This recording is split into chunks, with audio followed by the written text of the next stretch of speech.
Синергија е грчки збор кој означува соработка.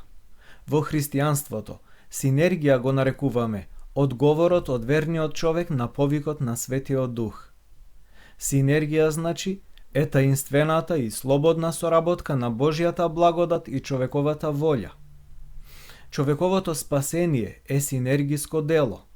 Свети Петар Дамаскин вели: зашто човекот нема никаква корист без помош од горе, но нема корист ни од помошта од горе ако не ја прима слободно.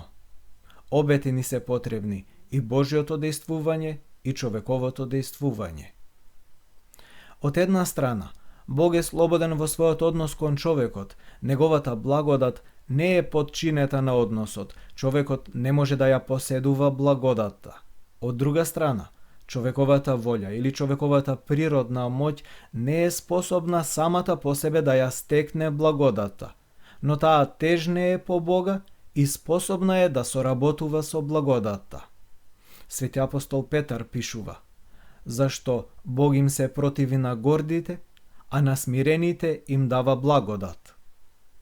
Синергијата е резултат на двете воли, на волите на двете природи, на божествената природа и на човековата природа, складност на двете енергии кои тежнеат кон иста цел и смисла, кон спасението, односно кон приближување на човековата природа кон божествената природа. Иницијативата сепак е од Бога.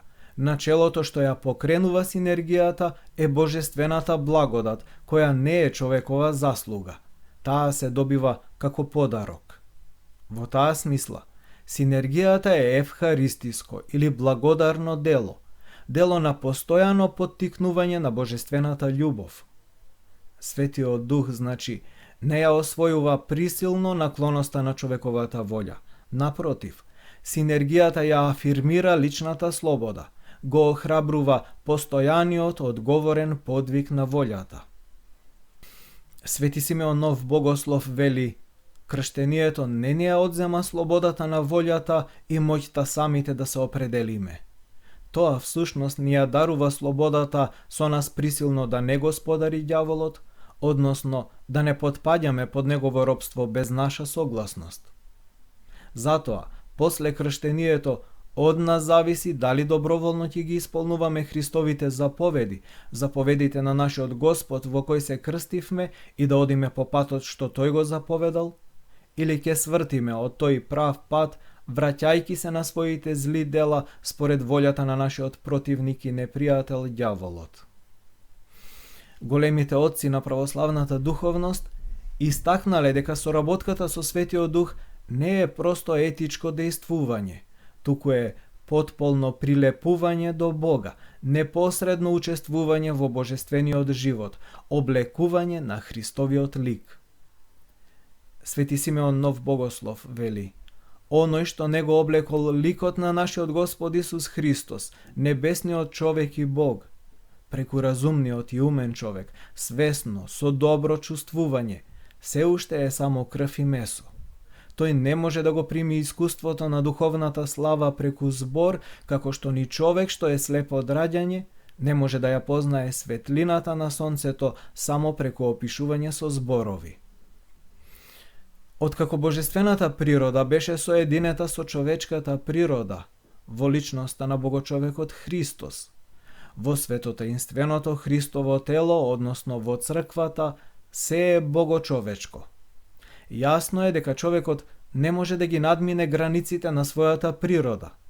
Затоа, за Бог да го возвиши човекот и да го ослободи од затвореништвото на неговата земна природа, неопходна е човековата слободна и реална соработка, потребна е синергијата. Сепак, иако неопходноста од соработка на човечкиот фактор со божествената благодат е доживеана и проповедана под еднакви услови, може да се забележи дека некои прекумерно го истакнуваат учеството на Бога во нашето спасение во однос на нашата лична борба. Тоа се случува кога ние ја потценуваме нашата грешност од една страна, а ја истакнуваме Божјата сесветост и величественост од друга страна. Со други зборови, Нам ни недостасува смирението. Свети Григорий Палама за смирението вели дека тоа е знаење, познавање на она што на вистина сме, дека смирението е вистината за нас самите. Единствената и најдлабока желба на нашата истоштена душа е новиот живот на небесното царство. Но ние не го бараме тој живот, ниту кон него ја свртуваме сета надеж, бидејќи нашата состојба не ни дозволува да си представиме колку Бог не љуби. Затоа, ние ја оставаме нашата душа прегладнета.